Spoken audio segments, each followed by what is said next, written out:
അസ്സലാമു അലൈക്കും വറഹ്മത്തുള്ളാഹി തആല വബറകാതുഹു. ഷാനു അതാ നമ്മുടെ റിസ്വാന വക്കീലിനോട് കാര്യങ്ങൾ തുറന്ന് പറയുകയാണ്. വക്കീലേ, എനിക്ക് കുറച്ച് അത്യാവശ്യമായിട്ട് കുറച്ച് കാര്യങ്ങൾ പറയാനുണ്ട്. ഷാനു എന്താണെങ്കിലും പറഞ്ഞേക്കോ.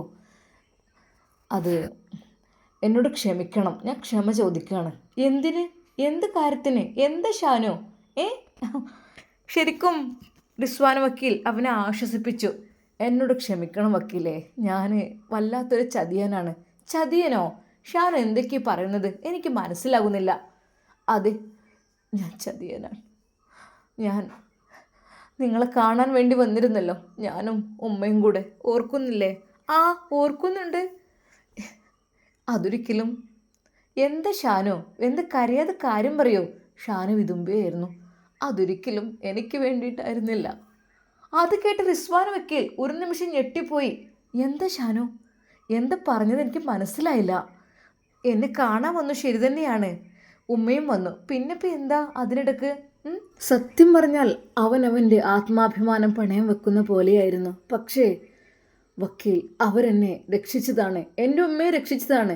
ആ പോലീസുകാരുടെ പീഡനത്തിൽ നിന്ന് എൻ്റെ ഉമ്മയെ രക്ഷിച്ച് ഹോസ്പിറ്റലിൽ എത്തിച്ച്, അത് ഞങ്ങൾക്കൊരു വീടും നൽകി, ഞങ്ങൾക്ക് ഒരുപാട് ഹെൽപ്പ് നൽകി.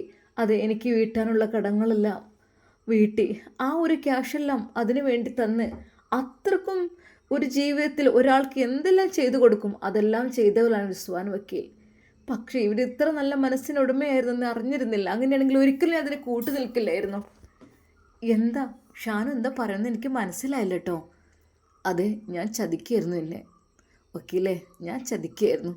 അന്ന് കാണാൻ വന്നത് ഒരിക്കലും അതെനിക്ക് വേണ്ടിയായിരുന്നില്ല, അത് മറ്റൊരുത്തിനും വേണ്ടിയിട്ടായിരുന്നു. റിസ്വാന വക്കീൽ ഞെട്ടിപ്പോയി. കാര്യങ്ങൾ അവൾ അന്വേഷിക്കുന്നു. എന്താ ഷാനു പറഞ്ഞത്? എനിക്ക് മനസ്സിലായില്ല. അപ്പോൾ നിങ്ങൾക്ക് വേണ്ടിയല്ലായിരുന്നോ? അല്ല. പിന്നെ? പിന്നെ ആർക്ക്? പിന്നെന്താ അങ്ങനെ? ചെക്കനായി വന്നതല്ലേ? ചെക്കനായി വന്നു തന്നെയായിരുന്നു. പക്ഷേ നിർബന്ധത്തിലാണ് ഞാൻ വന്നത്. എന്നെ ഒരാൾ അത്യധികം നിർബന്ധിച്ചിട്ട്. അത് അത് കുറച്ച് ക്യാഷിൻ്റെ ഏർപ്പാടുണ്ടായിരുന്നു. ക്യാഷ് തരാം എന്നൊക്കെ പറഞ്ഞ് എൻ്റെ ഉമ്മയുടെ ഓപ്പറേഷത്തിന് വേണ്ടി ക്യാഷ് ചോദിച്ചതിന് പകരമായിട്ട് എന്നോട് പറഞ്ഞു, നീ ഒരു പെണ്ണ് കാണാൻ പോകണമെന്ന്. എന്നിട്ട് പെണ്ണ് കണ്ടിട്ട് ബാക്കി കാര്യം ഞാൻ ഏറ്റോളമെന്ന് പറഞ്ഞു. ശരിക്കും റിസ്വാൻ വക്കീൽ ഞെട്ടി. എന്തൊക്കെയാ റബ്ബേ ഞാനീ കേൾക്കുന്നത്? അതെ, അതുതന്നെ. പെണ്ണ് കണ്ട് ഞാൻ നിന്നെ നിക്കാഹ് കഴിക്കണം, നിക്കാഹ് കഴിച്ചിട്ട് അയാൾക്ക് കൈമാറണം, അതായിരുന്നു ഞങ്ങൾ തമ്മിലുള്ള ഡിമാൻഡ്. ശരിക്കും റിസ്വാൻ വക്കീൽ ഞെട്ടിപ്പോയി. ഒരു നിമിഷം അവൾ പടച്ച റബ്ബിനെ സ്തുതിച്ചു. അല്ലാ, അൽഹംദുലില്ലാ, നീ എത്ര കാരുണ്യവാന്. വലിയൊരു അപകടത്തിൽ നിന്നും എന്നെ നീ രക്ഷപ്പെടുത്തിയിരിക്കുന്നു. അതെ, എന്നിട്ട് അതെന്താ? അയാൾക്കെന്താ നേരിട്ട് ചോദിച്ചൂടെ? അങ്ങനെയാണെങ്കിൽ നേരിട്ട് അയാൾക്ക് കാണാൻ വന്നൂടെ? അതെന്താ വരാത്തത്? അയാൾക്കെന്താ ഇത്ര ടെൻഷന്, പേടി? മറ്റൊരാളെ കൊണ്ട് വിവാഹം കഴിപ്പിച്ചിട്ട് വേണോ അയാളുടെ കൂടെ എന്നെ ജീവിപ്പിക്കാൻ? റിസ്വാന വക്കീലിലെ ചോദ്യങ്ങൾക്ക് മുമ്പിൽ ഷാനു തളർന്നു പോയി. പറയൂ ഷാനു, എന്താണ് അയാൾ അങ്ങനെ ചെയ്തത്? അയാൾക്ക് നേരിട്ട് എന്തുകൊണ്ട് വന്നൂടാ? എന്തായിരുന്നു അയാളുടെ പ്രോബ്ലം? എന്തൊക്കെ തന്നെയായാലും ഞാനും കൂടി കണ്ടെങ്കിലല്ലേ എൻ്റെ ചെക്കനെ എനിക്ക് ഇഷ്ടപ്പെടുള്ളൂ. അതോ പഴയ രീതിയിൽ, കാണാത്ത രീതിയിൽ ആദ്യം മാതാപിതാക്കൾ കണ്ട് പിന്നീട് നിക്കാഹിനെ പോലും കാണാത്ത അവസ്ഥ, അങ്ങനെയൊക്കെയാണോ? പിന്നെ മക്കളൊക്കെ അതിൻ്റെ ശരിക്ക് ആളറിയുള്ളൂ. അങ്ങനെ ഒരു കാര്യം ഉണ്ടായിരുന്നു അല്ലേ? പക്ഷെ ഇത് ആ സിസ്റ്റമാണോ മൂപ്പര് ഉദ്ദേശിച്ചത്? പറയൂ ഷാനു, ആരായിരുന്നു അത്? എന്നാൽ ഷാനു അത് പറയുവാൻ മടിച്ചു. എന്തായാലും പറഞ്ഞോളൂ, പേടിക്കണ്ട, ഞാൻ ഇവിടെയല്ലേ. അല്ലെങ്കിലും ഞാൻ ഒരാളെ ഉപദ്രവിക്കില്ല, ഞാൻ രക്ഷിച്ചിട്ടേ ഉള്ളൂ എല്ലാത്തിൽ നിന്നും. പറയൂ ഷാനു, എന്താണ്? പറയൂ, എന്തായിരുന്നു? ആരായിരുന്നു അത്? പറയൂ.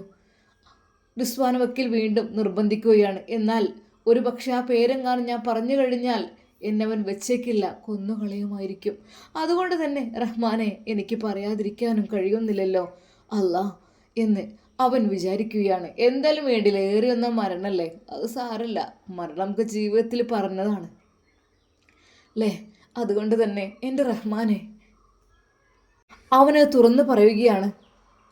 വക്കീലെ, അത് ഞാൻ പിന്നെ ഷാനു, നിനക്ക് വിഷമമാണെങ്കിൽ അത് പറയണമെന്നില്ല. ഒരാളെ നിർബന്ധിക്കുന്നത് എനിക്ക് ഇഷ്ടമല്ല. എന്നാലും നീ അതെ, ഞാൻ ചതിച്ചു നിങ്ങളെ.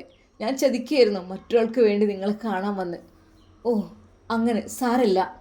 പടച്ച റബ്ബിനോട് നമ്മൾ ഹൃദയം പൊട്ടി ദുആ ചെയ്യുമ്പോൾ അല്ലാഹുവേ ബിസ്മില്ലാഹി തവക്കൽതു അലല്ലാഹ് എന്നുള്ള ആ വാക്കുകൾ ഇങ്ങനെ പറയുമ്പോഴേ പടച്ച റബ്ബ് നമ്മെ അങ്ങ് രക്ഷിക്കും.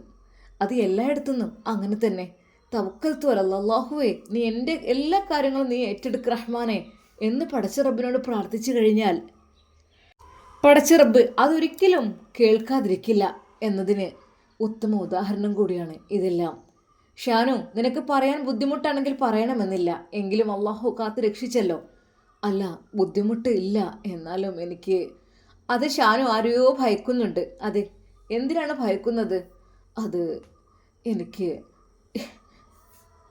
ഒരുപാട് കടങ്ങളും കാര്യങ്ങളൊക്കെ ഉണ്ടായിട്ട് അതെ, എനിക്ക് വക്കീലിന് ക്യാഷ് കൊണ്ടത് വീട്ടാൻ സാധിച്ചു. പക്ഷേ ആ ഒരു വ്യക്തി, അദ്ദേഹം വളരെയധികം ക്രൂരനാണ്.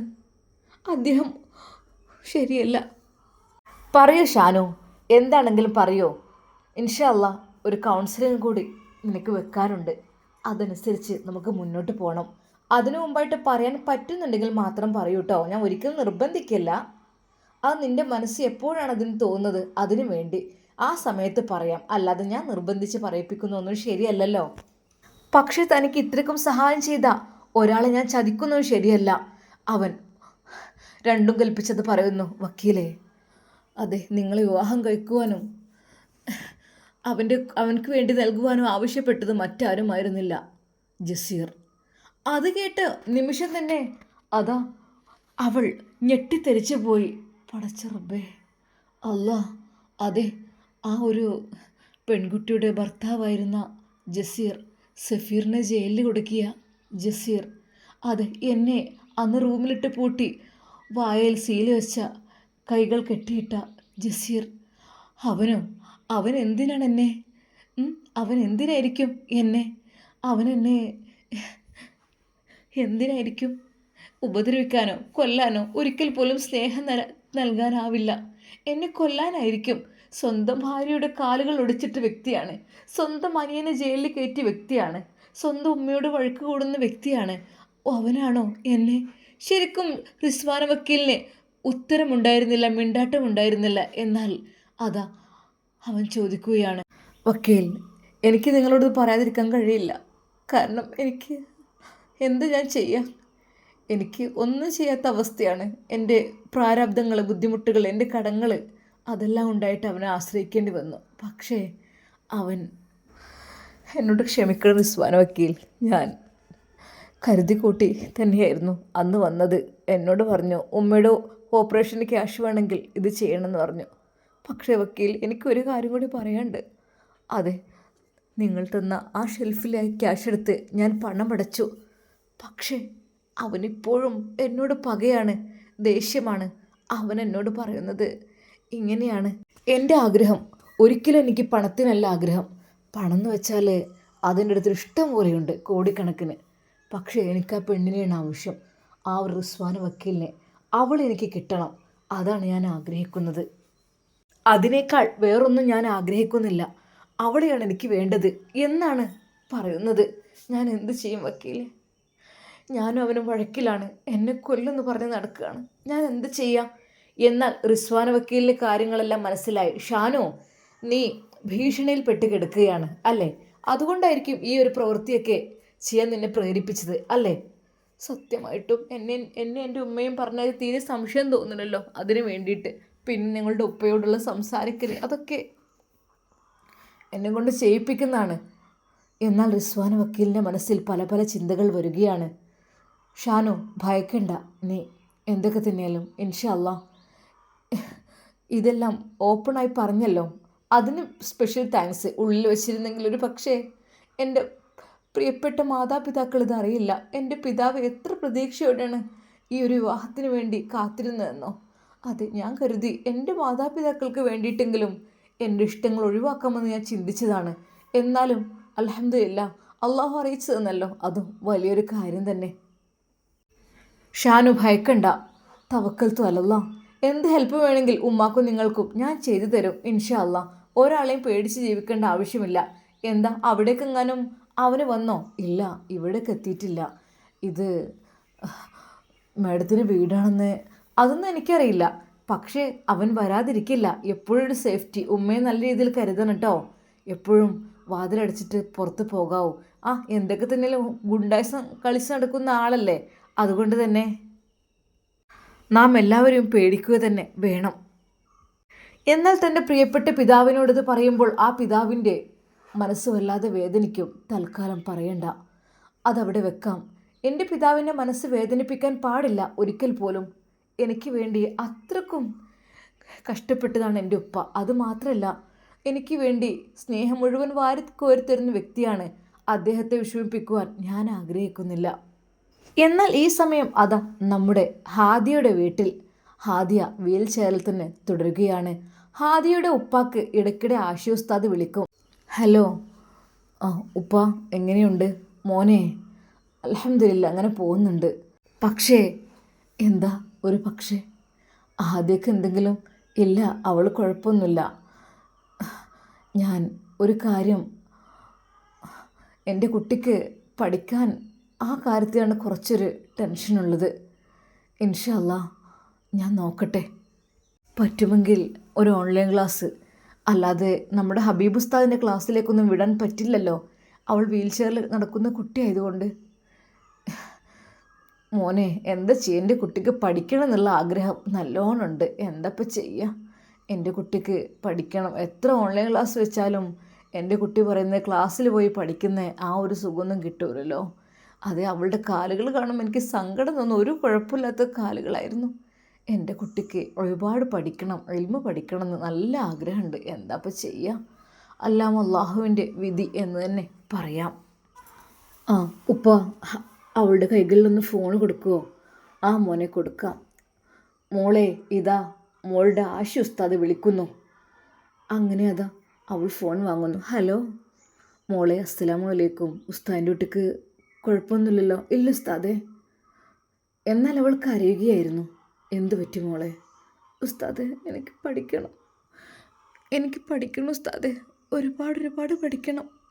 എനിക്ക് നല്ല ആഗ്രഹം പഠിക്കാൻ. അത് കേട്ടപ്പോൾ ആഷി ഉസ്താദിൻ്റെ മനസ്സൊന്ന് വിതുമ്പി. ഇൻഷാ അല്ലാ നമുക്ക് വഴിയുണ്ടാക്കാം കേട്ടോ. ഒന്നുകൊണ്ട് വിഷമിക്കണ്ട. പടച്ച റബ്ബിനോട് ദുആ ചെയ്യുക. ഞാൻ ഇവിടുന്ന് ഹൃദയം പൊട്ടി ദുആ ചെയ്യുന്നുണ്ട് മോൾക്ക് വേണ്ടിയിട്ട് കേട്ടോ. മോളൊന്നുകൊണ്ട് വിഷമിക്കണ്ട. അള്ളാഹു ഉണ്ടല്ലോ എല്ലാം കാണുന്നവൻ കേട്ടോ. ഒന്നുകൊണ്ട് വിഷമിക്കണ്ട. നല്ലൊരു ജീവിതം എൻ്റെ മോൾക്കുണ്ടാവും. നോക്കിക്കോ, പടച്ച റബ്ബ് അത് കനിഞ്ഞരുളും. ഉസ്താദേ, ആയിക്കോട്ടെ, നിങ്ങളുടെ ദുആ മാത്രം മതി എനിക്ക്. എന്നാൽ ഫോൺ കട്ട് ചെയ്തപ്പോൾ അത് അവൾ വല്ലാതെ അങ്ങ് കരഞ്ഞു. അവളുടെ മനസ്സിൽ എന്തൊക്കെയോ ആഗ്രഹം ഉണ്ടായിരുന്നു. പക്ഷേ തൻ്റെ ഈ വീൽ ചെയറിലുള്ള ഈ ജീവിതം, അതുകൊണ്ടെല്ലാം എനിക്ക് നഷ്ടമായി. എൻ്റെ പഠനം നഷ്ടമായി. അത് മനസ്സിനകത്ത് ഒരുപാട് ആഗ്രഹിച്ച വ്യക്തിയായിരുന്നു ആഷി ഉസ്താദ്. അദ്ദേഹത്തെ കൂടെയുള്ള ജീവിതവും ആഗ്രഹിച്ചിരുന്നു. പക്ഷേ ഇനി ഒരിക്കലും എനിക്ക് അങ്ങനെ ഒരു ജീവിതം ഉണ്ടാവില്ലല്ലോ. എൻ്റെ കാലുകൾ കൊണ്ട് നടക്കാൻ കഴിയാത്ത സ്ഥിതിക്ക് എന്നെ ആരും സ്വീകരിക്കുകയില്ല. അതുകൊണ്ട് തന്നെ പഠിച്ചോനെ അല്ലാ, എൻ്റെ ജീവിതമെല്ലാം. എന്നാൽ തൻ്റെ പ്രിയപ്പെട്ട ഉസ്താദ് പറഞ്ഞ ആ ഒരു വാക്കുകൾ, അതവൾ കേട്ടു. അതെ മോളെ, അള്ളാഹുവിനോട് ദുആ ചെയ്യുക. പടച്ച റബ്ബ് എല്ലാം കാണുന്നുണ്ട്. എല്ലാം ശരിയാവും ഒരു ദിവസം. വിഷമിക്കരുത് കേട്ടോ. അത് തൻ്റെ പ്രിയപ്പെട്ട ഉസ്താദ് പറഞ്ഞ ആ ഒരു വാക്കുകൾ അവൾ ഓർത്തുകൊണ്ടേയിരുന്നു. എന്നാൽ ഈ സമയം ആഷി ഉസ്താദിൻ്റെ മനസ്സിൽ ഹാദിയ, റബ്ബേ അവൾക്ക് പഠിക്കണം. അതവളുടെ മനസ്സിൽ വല്ലാത്ത ആഗ്രഹമാണ്. എന്തുകൊണ്ട് അതെനിക്ക് സാധിപ്പിച്ചു കൊടുത്തൂടാ? അതെ, ഇവിടെ തന്നെ ഈ ഒരു അൽ അസർ യൂണിവേഴ്സിറ്റിൻ്റെ കീഴിലുണ്ടല്ലോ പെൺകുട്ടികൾ പഠിക്കുന്നു. അതെ, അവളെ എന്നും ആ ഒരു കോളേജിലേക്ക് ഞാൻ കൊണ്ടുപോകും. അവിടെ ഇരുത്തി പഠിപ്പിക്കും ഒരു ഉസ്താദിൻ്റെ മുമ്പിൽ. ബാക്കിയുള്ളത് ഞാനും. എന്തുകൊണ്ട് അതെനിക്ക് പറ്റൂല? തീർച്ചയായും അവളുടെ മനസ്സിനും അതൊരു സന്തോഷമാവില്ലേ? അവൾക്ക് വേണ്ടി ത്യാഗം സഹിക്കാൻ ഞാൻ തയ്യാറാണ്. ആഷി ഉസ്താദിൻ്റെ മനസ്സിൽ പല ചിന്തകൾ വന്നുകൊണ്ടിരിക്കുന്നു. അതെ, ഹാദിയ അവളെ ഇങ്ങ് കൊണ്ടുവന്നാലോ? അവരതിന് സമ്മതിക്കുമോ? ഇവിടെയുണ്ടല്ലോ ഗേൾസിൻ്റെതൊക്കെ ആയിട്ടുള്ളത്. അതെ, അവളെ എനിക്ക് എന്നെക്കൊണ്ട് കഴിയുന്ന രീതിയിൽ ഞാൻ അവളെ ഹെൽപ്പ് ചെയ്യും. തീർച്ചയായും, എന്തുകൊണ്ടത് ആയിക്കൂടാ? ആഷി ഉസ്താദിൻ്റെ മനസ്സിൽ സന്തോഷകരമായ നിമിഷങ്ങൾ കടന്നു വരുന്നു. പക്ഷേ മാതാപിതാക്കൾ സമ്മതിക്കണം. കൂടെ അവളും സമ്മതിച്ചു കഴിഞ്ഞാൽ അൽഹംദുലില്ലാ റാഹത്തായിരിക്കും ഇൻഷാ അല്ലാഹ്. ആഷി ഉസ്താദിൻ്റെ മനസ്സിലെ ആഗ്രഹം സാധിക്കുമോ? ആഷി ഉസ്താദിന് അവളെ ഈജിപ്തിലേക്ക് കൊണ്ടുവരാൻ കഴിയുമോ? എന്നിട്ട് അവൾക്ക് നല്ല പഠനം, അവൾ ആഗ്രഹിച്ച പഠനം നൽകുവാൻ സാധിക്കുമോ? അതെ, നമുക്ക് കാത്തിരുന്ന് കാണാം. ഈ ഒരു വിഷയം അദ്ദേഹം ആ പിതാവിനോട് സംസാരിക്കുവാൻ വേണ്ടി ഒരുങ്ങുകയാണ്. അതെ, എന്തായാലും വേണ്ടില്ല, പിതാവിനോട് സംസാരിച്ചിട്ട് കാര്യങ്ങളെല്ലാം ക്ലിയറാക്കണം. ആ പെൺകുട്ടി കരഞ്ഞു പറഞ്ഞത് എൻ്റെ മനസ്സിൽ നിന്നങ്ങ് മായുന്നില്ല. അതെ, അവളെ ആദ്യത്തെ പോലെയല്ല, നല്ല രീതിയിൽ അവളെ ആക്കിയെടുക്കണം. പഠിക്കാൻ മിടുക്കിയായ ഹാദിയ, അവളെ കൊണ്ടുപോകണം ഈജിപ്തിലേക്ക്. എന്നിട്ട് അവിടെ വെച്ച് ഇൻഷാ അല്ലാ എന്നെക്കൊണ്ട് കഴിയുന്ന ഹെൽപ്പ് ഞാൻ ചെയ്തിരിക്കും. അതെ, പിതാവിനോട് വിളിച്ച് കാര്യമെല്ലാം ഒന്ന് പറയണം എന്നാണ് അദ്ദേഹം വിചാരിക്കുന്നത്. എന്നാൽ എന്തായിരിക്കും ഹാദിയ വക്കീലിൻ്റെ പിതാവിൻ്റെ മറുപടി? നമുക്ക് കാത്തിരിക്കാം. അതിനു വേണ്ടിയിട്ട് ഹാദിയുടെ പിതാവ് അതിന് സമ്മതിക്കുമോ? ഹാദിയക്കൊരു പുതുജീവിതം ആഷി ഉസ്താദ് നൽകുമോ? നമുക്ക് കാത്തിരുന്ന് കാണാം. അതുവരേക്കും എല്ലാവർക്കും അസ്സലാമു അലൈക്കും വറഹ്മത്തുള്ളാഹി തആല വബറകാതുഹു. പ്രിയപ്പെട്ട കൂട്ടുകാരെ, ഇന്ന് റമദാൻ 10 റമദാൻ 10 പ്രത്യേകത അറിയാലോ. നമ്മുടെ മുത്ത് ഹബീബ് സല്ലല്ലാഹു അലൈഹി വസല്ലമയുടെ പ്രിയ പത്നി, നമ്മുടെയൊക്കെ പ്രിയപ്പെട്ട മാതാവ് ഖദീജ ബീവിയുടെ വഫാത്ത് ദിനമാണ് അല്ലേ. മഹദിയുടെ കൂടെ നമുക്കെല്ലാവർക്കും സ്വർഗത്തിൽ ഒരുമിച്ച് കൂടുവാനുള്ള ഭാഗ്യം നൽകി അനുഗ്രഹിക്കട്ടെ. പ്രിയപ്പെട്ട കൂട്ടുകാരൻ, ഞാൻ അതിനു മുമ്പ് ചെറിയൊരു സംഭവകഥ പറയട്ടോ. എൻ്റെ ഉമ്മ ഉംറയ്ക്ക് പോയ സമയത്ത്, അതിപ്പോൾ ഏകദേശം 1 വർഷം ഒക്കെ കഴിഞ്ഞു, 2ാം വർഷമൊക്കെ ആയി. അതെ, എൻ്റെ ഉമ്മ ഉംറയ്ക്ക് പോകുന്ന സമയത്ത് ഉമ്മ ഗ്രൂപ്പിലായിരുന്നു പോയത്. ഉമ്മ ഒറ്റയ്ക്കായിരുന്നു, കൂടെ ഞങ്ങൾ ആരും ഇല്ലായിരുന്നു കേട്ടോ. ഉമ്മ ഒറ്റയ്ക്കാണ് പോയത്. വേറെ ആളുകളൊക്കെ ഉണ്ട്, എങ്കിലും ഉമ്മ ആ ഒരു ഹിറാ ഗുഹ കയറുന്ന ഒരു സമയത്ത് നമുക്കിങ്ങനെ ഹിറാ ഗുഹ കാണുമ്പോൾ വിചാരിക്കും കയറാൻ കഴിയൂലെന്ന്. അപ്പോൾ നമ്മുടെ ഖദീജ ബീവി അതിന് മുകളിലേക്ക് കയറി ചെന്നിട്ടാണല്ലോ മുത്ത് ഹബീബ് സല്ലല്ലാഹു അലൈഹി വസല്ലമക്ക് ഭക്ഷണവും വെള്ളമൊക്കെ കൊണ്ടുപോയി കൊടുത്തിരുന്നത്. അതും 60 വയസ്സിൽ പോവാന്ന് വെച്ചാൽ. അപ്പോൾ ഉമ്മ ഈ ഒരു ഹിറാ ഗുഹ ഇങ്ങനെ കണ്ടപ്പോൾ വിചാരിച്ചില്ല, പഠിച്ചവൻ എന്താ എങ്ങനെയാണ് റബ്ബദിമയെ എങ്ങനെ കയറുക എന്ന് വിചാരിച്ച് നിൽക്കുന്ന സമയത്ത് അത് ഖദീജ ഉമ്മ കയറിയതാണല്ലോ, ഖദീജ ബീവി റളിയല്ലാഹു അൻഹ കയറിയതാണല്ലോ എന്ന് വിചാരിച്ചിട്ട് ഉമ്മ പഠിച്ചവനെ ഖദീജ ബീവിയുടെ പേരിൽ ഒരു ഫാത്തിഹ ഓതിയത്രേ. ഉമ്മ ശരിക്കുള്ള കഥ കേട്ടോ, ഒരിക്കലും അത് കെട്ടുകഥയൊന്നല്ല. ഖദീജ ബീവിയുടെ പേരിൽ ഒരു ഫാത്തിഹ ഓതി. അല്ലാഹുവേ, ഖദീജ ഉമ്മയുടെ പേരിൽ ഫാത്തിഹ ഓതാണെന്ന് പറഞ്ഞിട്ട് ഫാത്തിഹ അങ്ങനെ ഓതി. അങ്ങനെ ഉമ്മ ബിസ്മില്ലാഹിർ റഹ്മാൻ റഹീം എന്ന് പറഞ്ഞ് ഹിറാ ഗുഹ കയറുവാൻ തുടങ്ങി. അങ്ങനെ അത്രക്കും നല്ല, എല്ലാവരും പറയുന്നതൊക്കെ ഇവിടുന്ന് പോകുമ്പോൾ നമുക്ക് വിചാരിക്കും കഴിയൂല, അവിടെ എത്തുമ്പോൾ പിന്നെ കയറിപ്പോകുന്നൊക്കെ പറയും, അങ്ങനെ കേൾക്കാലോ. അങ്ങനെ ഉമ്മയും തന്നെ കുറച്ചങ്ങോട്ട് കയറിയപ്പോൾ തന്നെ ഒരു സ്ത്രീ ഉമ്മയുടെ മുമ്പിലേക്ക് ഇങ്ങനെ വന്നു. അതെ, അവരുടെ കൈകൾ ഇങ്ങനെ പ്രകാശിക്കുന്നുണ്ടായിരുന്നു, വല്ലാത്ത പ്രകാശം കൈകൾക്ക്. അവരുടെ കൈകളിലൊരു മുസല്ലയുണ്ട്, ഒരു കനം കുറഞ്ഞൊരു മുസല്ലയുണ്ട്. എന്നാൽ ഉമ്മ അങ്ങനെ കയറി വരുന്ന സമയത്ത് ആ ഒരു കൈകൾ ഉമ്മയുടെ നേരെ ഇങ്ങനെ നീട്ടി, ഉമ്മയുടെ നേരെ നീട്ടി കൈ പിടിച്ചോളൂ എന്ന് അറബിയിൽ പറഞ്ഞു. ഉമ്മ ആ കൈകൾ പിടിച്ചിട്ട് അതാ ആ ഹിറാ ഗുഹയുടെ മുകളിലേക്ക് കയറിപ്പോയി. ഒരു പ്രശ്നവും പ്രയാസമില്ല, അറിയണ പോലും ഇല്ല, വളരെയധികം ഈസി ആയിട്ട് അങ്ങനെ മുകളിലെത്തി. ഒരു മുസല്ല അവിടെ വിരിച്ചു കൊടുത്തു. നല്ല തിരക്കൊക്കെ ഉണ്ട്, എന്നാലും ഓരോരുത്തരും ഇങ്ങനെ നിസ്കരിക്കുമല്ലോ. അവിടെ ഒരു മുസല്ല നിസ്കരിച്ചിട്ട് സ്വല എന്ന് പറഞ്ഞിട്ട് ഉമ്മയോട് നിസ്കരിക്കാൻ വേണ്ടി പറഞ്ഞു എന്ന്. അവിടെ ചെന്ന് ഉമ്മ നിസ്കാരം കഴിഞ്ഞ് പിന്നെ ആ ഒരു ബീവി, ആ ഒരു മഹദി അവരുടെ ഫോൺ നമ്പറെങ്കിലും ഒന്ന് വാങ്ങട്ടെ, എപ്പോഴെങ്കിലും വിളിക്കാമല്ലോ. കാരണം ആദ്യമായിട്ട് ഉംറയ്ക്ക് വന്നിട്ട് ഇത്രയ്ക്കും നല്ലൊരു അനുഭവം എൻ്റെ ജീവിതത്തിൽ ആദ്യമായിട്ടാണല്ലോ എന്ന് കരുതിയിട്ട് ഉമ്മ നമ്പറെങ്കിലും ഒന്ന് വാങ്ങട്ടെ, അല്ലെങ്കിൽ പേരൊക്കെ ഒന്ന് ചോദിക്കട്ടെ എന്നൊക്കെ വിചാരിച്ച് നിന്നപ്പോഴേക്കും അവരവിടെ കാണുന്നില്ല. അത് എൻ്റെ ഉമ്മ അത്യധികം ഇഷ്ടപ്പെട്ട ഒരു മഹദിയായി. അത് ഒരുപാട് ഉമ്മ തിരഞ്ഞത്രേ, എല്ലായിടത്തും നോക്കി. ആ പ്രകാശപൂരിതமான കൈകളാണ് കൂടുതൽ ഉമ്മ പറയും ഞാൻ ശരിക്കും കണ്ടത്. അങ്ങനെ ചുറ്റുഭാഗത്തുമായിട്ട് നോക്കിയിട്ട് പിന്നെ അവരെ കണ്ടില്ല, എങ്ങോട്ടാ പോയത് കണ്ടില്ല, എങ്ങോട്ടാ വന്നത് കണ്ടില്ല. ഉമ്മ പറ എൻ്റെ ജീവിതത്തിൽ സംഭവിച്ച വല്ലാത്തൊരു അത്ഭുതമാണത്.